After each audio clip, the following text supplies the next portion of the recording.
Assalamualaikum warahmatullahi wabarakatuh dan selamat datang kembali di channel Bengkel Hati Nolong Sesama. Ya, perkenalkan nama saya Jimardi dari kelas B Prodi Teknik Matematika Fakultas Tarbiyah dari Institut Agama Islam Negeri Parepare. Jadi pada kesempatan kali ini saya mendapatkan tugas mata kuliah strategi pembelajaran.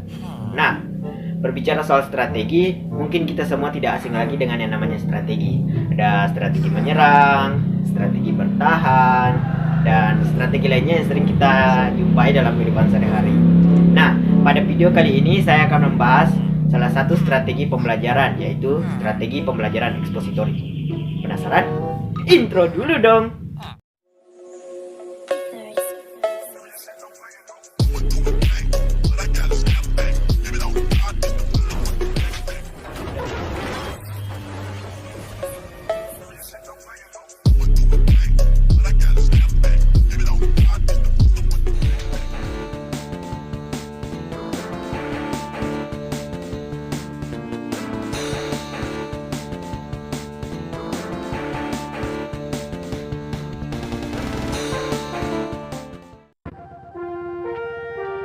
Menurut KBPI, strategi adalah rencana yang cermat mengenai kegiatan untuk mempelajari sasaran khusus. Sedangkan pembelajaran adalah proses, cara, perbuatan mempelajari. Nah, ekspositori itu sendiri berasal dari konsep eksposisi, yang berarti memberi penjelasan. Dalam konteks pembelajaran, ekspositori merupakan strategi yang dilakukan guru untuk mengatakan atau menjelaskan fakta-fakta, gagasan, dan informasi-informasi penting lainnya kepada para siswa. Jadi, dapat disimpulkan bahwa strategi pembelajaran ekspositori adalah strategi pembelajaran yang menekankan pada proses penyampaian materi secara verbal dari seorang guru kepada sekelompok siswa dengan maksud agar siswa dapat menguasai materi pelajaran secara optimal. Menurut Mina Sanjaya, strategi pembelajaran ekspositori adalah salah satu di antara strategi pembelajaran yang menekankan pada proses bertutur. Materi pembelajaran sengaja diberikan secara langsung. Peran siswa dalam strategi ini adalah menyimak dan mendengarkan materi yang disampaikan oleh guru.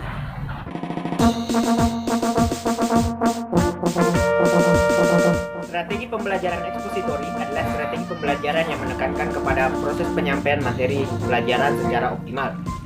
Strategi ekspositori lebih menekankan kepada proses bertutur, maka sering juga dinamakan dengan istilah chalk and talk, ya anak-anak sekalian. Pak, mohon maaf Pak, saya punya pertanyaan Pak. Chalk and talk itu apa ya Pak? Oke, pertanyaan bagus. Jadi chalk and talk itu adalah suatu metode mengajar di mana guru menerangkan materi sambil menulis atau menggambar di papan tulis. Contohnya dapat kita lihat di pelajaran matematika, di mana guru menuliskan sebuah rumus di papan tulis sambil menerangkan rumus tersebut kepada para siswanya. Nah, bagaimana saudara Junaidi, bisa dipahami? Iya, Pak. Tunggu dulu. Kok malah jadi begini ya?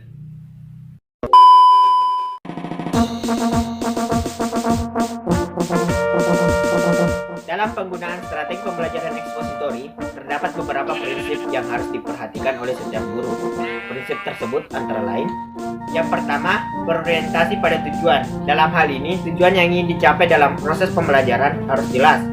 Hal ini sangat penting untuk dipahami, karena tujuan yang spesifik memungkinkan kita bisa mengontrol efektivitas penggunaan strategi pembelajaran. Yang kedua, prinsip komunikasi. Sebagai suatu strategi pembelajaran yang menekankan pada proses penyampaian, maka prinsip komunikasi merupakan prinsip yang sangat penting untuk diperhatikan. Artinya, bagaimana upaya yang dilakukan agar setiap guru dapat menghilangkan setiap gangguan yang bisa mengganggu proses komunikasi. Yang ketiga, prinsip kesiapan. Terlebih dahulu, guru harus memposisikan siswa dalam keadaan siap, baik secara fisik maupun psikis, untuk menerima pembelajaran. Janganlah memulai pembelajaran manakala siswa belum siap untuk menerimanya. Yang keempat, prinsip berkelanjutan. Proses pembelajaran ekspositori harus dapat mendorong siswa untuk mau mempelajari materi pelajaran lebih lanjut. Pembelajaran bukan hanya berlangsung pada saat itu, akan tetapi juga untuk waktu yang akan datang.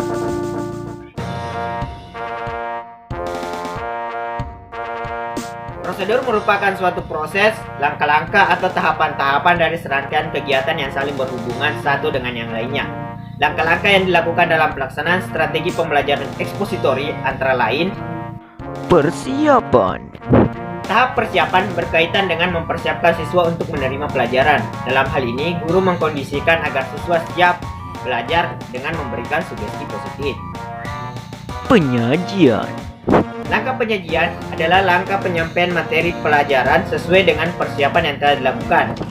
Yang harus dipikirkan oleh setiap guru dalam penyajian ini adalah bagaimana agar materi pelajaran dapat dengan mudah ditangkap dan dipahami oleh siswa. Korelasi. Menghubungkan materi pelajaran dengan pengalaman siswa atau dengan hal-hal lain yang memungkinkan siswa dapat menangkap keterkaitannya dalam struktur pengetahuan yang telah dimilikinya. Langkah korelasi dilakukan tidak lain untuk memberikan makna terhadap materi pelajaran, baik makna untuk memperbaiki struktur pengetahuan yang telah dimilikinya, maupun makna untuk meningkatkan kualitas kemampuan berpikir dan kemampuan motorik siswa.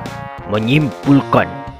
Menyimpulkan adalah tahapan untuk memahami inti dari materi pelajaran yang telah disajikan. Langkah menyimpulkan merupakan langkah yang sangat penting dalam strategi ekspositori, sebab melalui langkah menyimpulkan, siswa akan dapat mengambil intisari dari proses penyajian. Mengaplikasikan. Langkah aplikasi adalah langkah unjuk kemampuan siswa setelah mereka menyimak penjelasan guru. Langkah ini merupakan langkah yang sangat penting dalam proses pembelajaran ekspositori. Sebab melalui langkah ini, guru akan dapat mengumpulkan informasi tentang penguasaan dan pemahaman materi pelajaran oleh siswa. Setiap hal yang dilakukan pasti memiliki kelebihan dan kekurangan. Begitupun dalam strategi pembelajaran ekspositori. Adapun kelebihan strategi pembelajaran ekspositori antara lain, yang pertama, guru bisa mengontrol urutan dan keluasan materi pembelajaran. Guru dapat mengetahui sejauh mana siswa menguasai bahan pelajaran yang disampaikan. Yang kedua, strategi pembelajaran ekspositori dianggap sangat efektif apabila materi pelajaran yang harus dikuasai cukup luas dan waktunya terbatas. Yang ketiga, melalui strategi ini, siswa dapat mendengar melalui penuturan tentang materi pelajaran, sekaligus mengobservasi melalui demonstrasi. Yang keempat, strategi ini bisa digunakan untuk jumlah siswa dengan kelas besar. Di samping memiliki keunggulan, strategi ekspositori juga memiliki kelemahan. Di antaranya, yang pertama, strategi pembelajaran ini hanya mungkin dilakukan terhadap siswa dengan kemampuan mendengar dan menyimak yang baik. Yang kedua, strategi ini tidak mungkin melayani perbedaan kemampuan belajar, pengetahuan, minat, bakat, dan gaya belajar individu. Yang ketiga, karena lebih banyak dengan ceramah, strategi ini sulit mengembangkan kemampuan sosialisasi siswa. Yang keempat, keberhasilan strategi ini tergantung pada kemampuan yang dimiliki oleh seorang guru. Yang kelima, gaya komunikasi pada strategi ini satu arah, jadi kesempatan mengontrol kemampuan belajar siswa itu terbatas. Ya, itulah tadi video mengenai strategi pembelajaran ekspositori. Saya harap melalui video ini teman-teman sekalian bisa lebih bertambah wawasannya mengenai strategi pembelajaran ekspositori. Nah, mungkin untuk video kali ini cukup sekian. Lebih dan kurangnya mohon dimaafkan. Saya mewakili rekan yang bertugas undur diri. Wassalamualaikum warahmatullahi wabarakatuh. Dan bengkel hati menolong sesama.